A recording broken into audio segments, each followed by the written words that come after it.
Elite study platform पर आप सभी का पुनः स्वागत है। आज है 17 सितंबर 2020। इस वीडियो में डिस्कशन करेंगे हर रोज की तरह हिमाचल प्रदेश राष्ट्रीय तथा अंतर्राष्ट्रीय एमसीक्यू के बारे में। आप गूगल प्ले स्टोर पे जाइएगा और वहाँ पे टाइप कीजिए इलाइट स्टडी और हमारा एजुकेशनल ऐप इंस्टॉल कर लीजिए। बहुत ही महत्वपूर्ण जानकारियाँ निरंतर हमारी टीम आप लोगों तक इस ऐप के माध्यम से पहुँचा रही है। राष्ट्रीय तथा अंतर्राष्ट्रीय एमसीक्यू में पहला प्रश्न है, 14 सितंबर 2020 को राज्यसभा के उपसभापति किसे चुना गया? तो इस प्रश्न का जो सही उत्तर है, the right answer is here option number D, यानी श्री हरिवंश नारायण सिंह को चुना गया। निर्विरोध इन्हें चुना गया है। याद रखिएगा, जेडीयू से जो राजनीतिक दल है इससे इनका संबंध है, ये भी आपने याद रखना है। आज मैं आपको बता दूं, सारी ऑप्शन मैं नहीं पढ़ूंगा क्योंकि आज करीब करीब 20 के आसपास नेशनल करंट अफेयर्स आप लोगों के लिए लेकर आया हूं। ठीक है जी, तो आपने जो ये ऑप्शंस वगैरह है वो आपने खुद ही कर लेना। याद रखिएगा, हिमाचल प्रदेश के बिलासपुर जिला से संबंध रखने वाले भारतीय जनता पार्टी के राष्ट्रीय अध्यक्ष श्री जगत प्रकाश नड्डा द्वारा श्री हरिवंश नारायण सिंह के नाम का प्रस्ताव सदन में रखा और इन्होंने विपक्षी दलों के साझा उम्मीदवार मनोज झा को हराया है। देखिए स्टूडेंट्स, यदि हम बात करें, बहुत ही महत्वपूर्ण प्रश्न है आप लोगों के लिए। याद रखना है, श्री हरिवंश नारायण सिंह है, क्या बनाया गया? राज्यसभा में इन्हें उपसभापति बनाया गया है। और देखिए सबसे बड़ी बात तो ये भी, यदि आप हिमाचली है तो हिमाचल के देखिए बिलासपुर जिला से संबंध रखने वाले जेपी नड्डा वर्तमान में जो विश्व का सबसे बड़ा राजनीतिक दल है भारतीय जनता पार्टी, उसके अध्यक्ष भी, और इन्हीं के द्वारा इनके नाम को प्रपोज किया गया था। भारत के अरुणाचल प्रदेश के 5 युवकों को चीन की सेना द्वारा किस स्थान पर भारतीय सेना को हैंडेड ओवर किया? तो देखिए इस प्रश्न का जो सही उत्तर है, the right answer is here Kibithu को आप लोगों ने याद रखना है।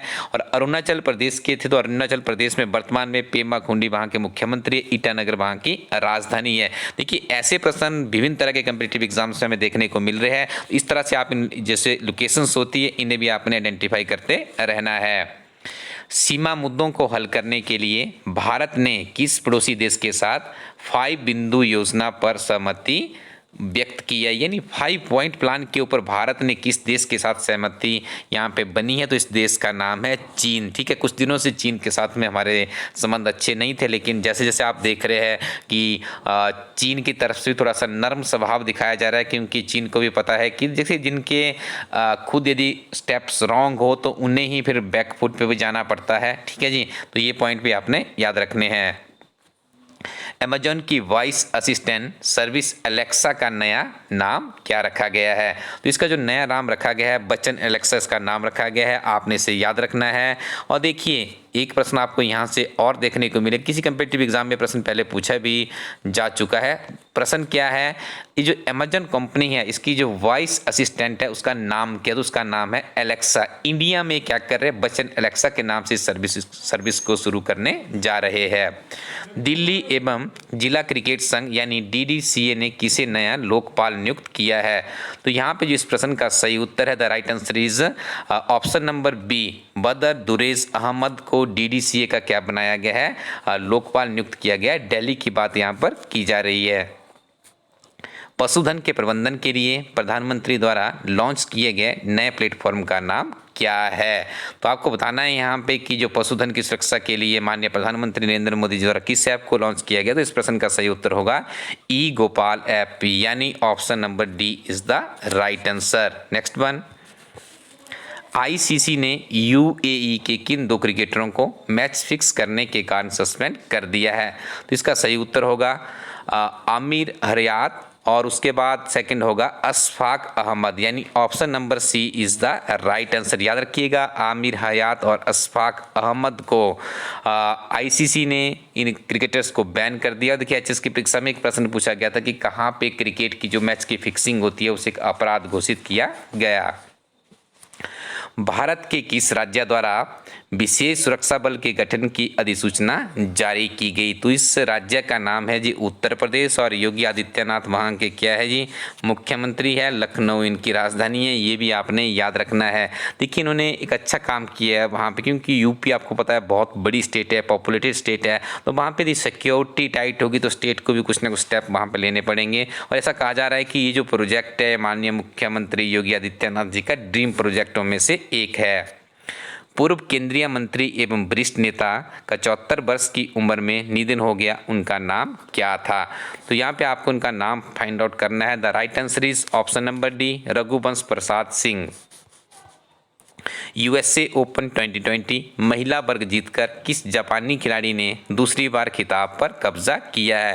तो इस प्रश्न का सही उत्तर है ऑप्शन नंबर डी। याद रखिएगा, नाओमी ओसाका के द्वारा जो USA open 2020 female women categories का जो एक कप था, इसको जीत लिया है। कृषि मंत्रालय की रिपोर्ट के मुताबिक भारत के किस राज्य में सब्जियों का सबसे ज़्यादा उत्पादन होता है?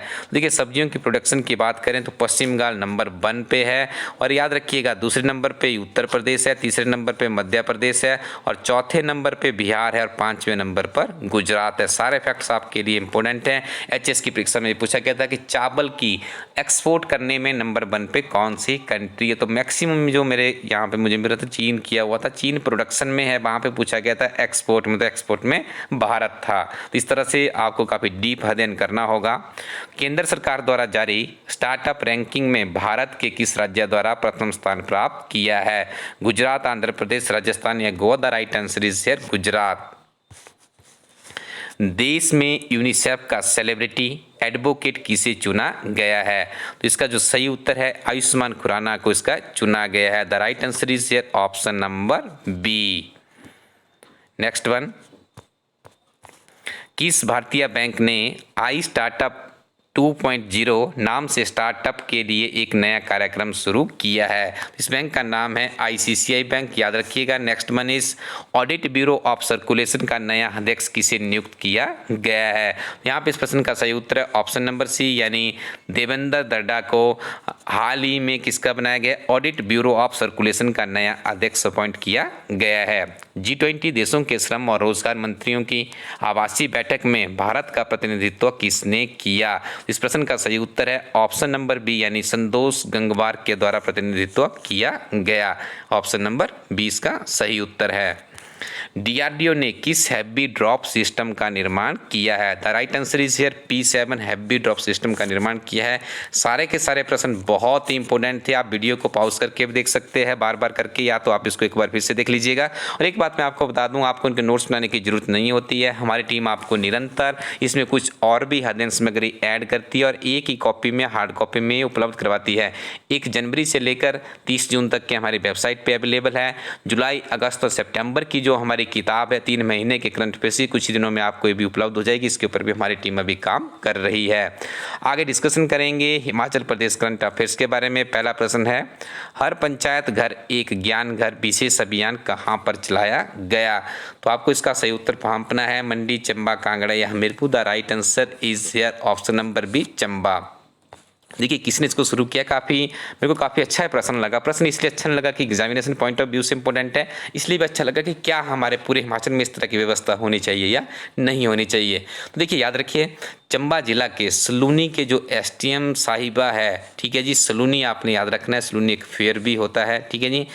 इनका नाम है किरण भंडारा, ठीक है जी। इनके द्वारा क्या किया, इस अभियान को सलूनी पंचायत में शुरू किया गया है। देखिए, हर एसडीएम काफ़ी पावर्स होती है, यदि इस तरह का कोई काम कर दे, कितना अच्छा अभियान है। हर पंचायत घर एक ज्ञान घर बने, ठीक है जी।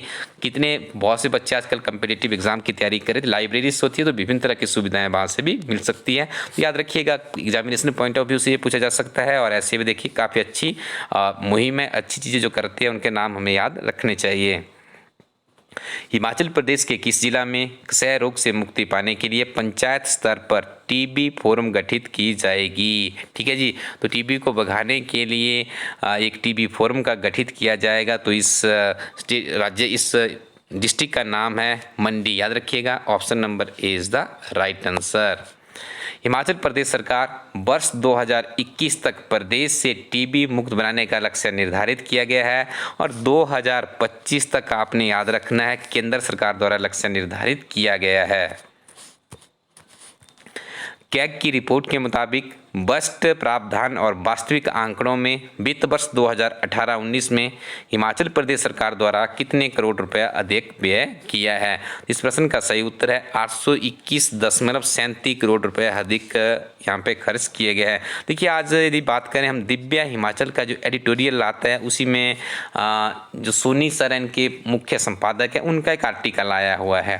ठीक है जी, इतना अच्छा जो संपादकीय सारांश इन्होंने लिखा है, इसी की रिपोर्ट के ऊपर पूरा का पूरा लिखा हुआ है कि किस तरह से सांगो पांग जो कैग की रिपोर्ट आई, इस शब्द का इस्तेमाल भी किया गया है कि कैग ने कहा है कि प्रदेश सरकार की जो खर्चे हैं वो बढ़ रहे हैं, इनकम रिड्यूस हो रही है और किस तरह से ये जो व्यवस्था है हमारी किस तरफ ये जा रही है, काफ़ी स्टिक एनालिसिस किया गया था। यदि आपने पढ़ना है तो आप उसको भी डिस्कशन कर सकते हो।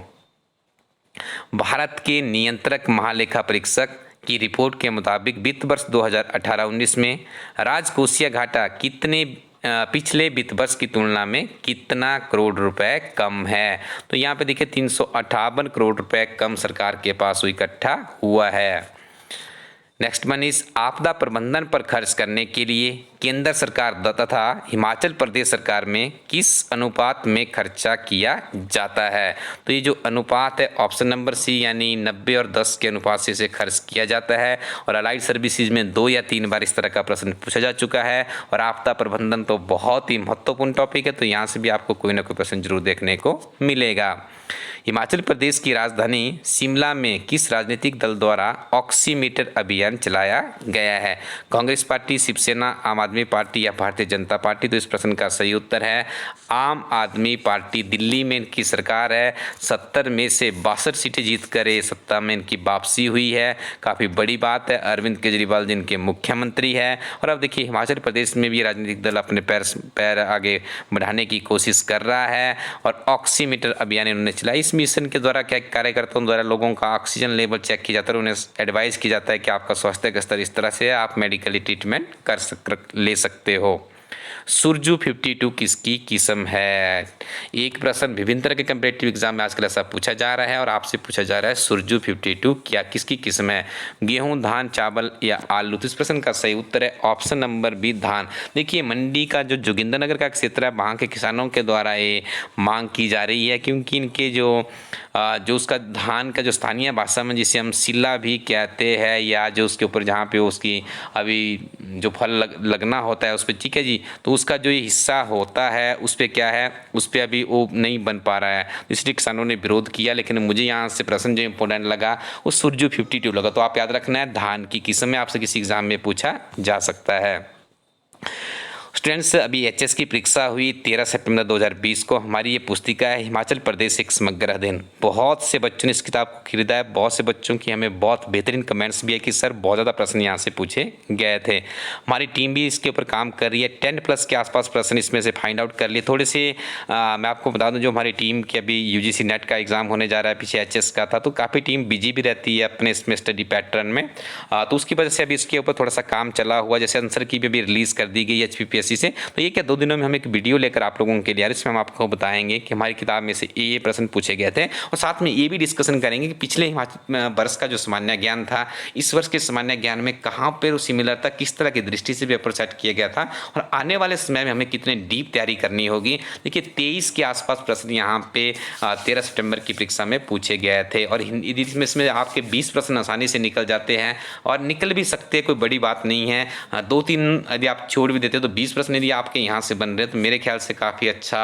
यहाँ पे आप स्कोर कर सकते थे रिटर्न में। तो ये किताब आपके लिए एक अच्छे ऑप्शन, एक अच्छा विकल्प है। आप इस किताब को हमारी वेबसाइट ellastudyco.in से प्राप्त कर सकते हैं। जो मैं मैगजीन के बारे में वीडियो में आपको पहले भी बताया, तो इसी की पत्रिका में आपको हिमाचल प्रदेश राष्ट्रीय अंतर्राष्ट्रीय करंट अफेयर्स कुल मिला के 3000+ का क्वेश्चन बैंक तैयार किया गया है। क्लर्क की नवीनतम संशोधित किताब वेबसाइट पर उपलब्ध है, आप इसे भी ऑर्डर कर सकते हैं। हमारी जो पुस्तकें हैं इनको आप पूरे हिमाचल में लगभग हमारी एक्सेस प्लस अवेलेबल हो चुकी है। मुख्यतः मंडी में प्रकाश एंटरप्राइजेस के पास भी किताबें उपलब्ध है। इसके अलावा देखिए बहुत से डीलर्स हैं हमारे पूरे हिमाचल प्रदेश में, यहाँ से आप इन किताबों को परचेज कर सकते हैं। और अभी रिसेंटली जो हमारे साथ में जुड़े हैं उसमें चंबा में एक शॉप है जिसका नाम I think Vijay book depot है, उनके पास भी किताब उपलब्ध है। बाकी कल की वीडियो में हम उनकी आपको कंप्लीट लिस्ट अवेलेबल करवा देंगे, तो आप अपने नज़दीकी डीलर से फ़ोन के माध्यम से भी पूछ सकते हैं कि सर बुक्स आपकी यहाँ पे अवेलेबल है या नहीं अवेलेबल होगी, तो आप परचेज़ कर लीजिएगा। आपको आने वाली परीक्षाओं में ये बुक हेल्पफुल हो सकती है। Thank you very much, keep watching इला स्टडी यूट्यूब चैनल।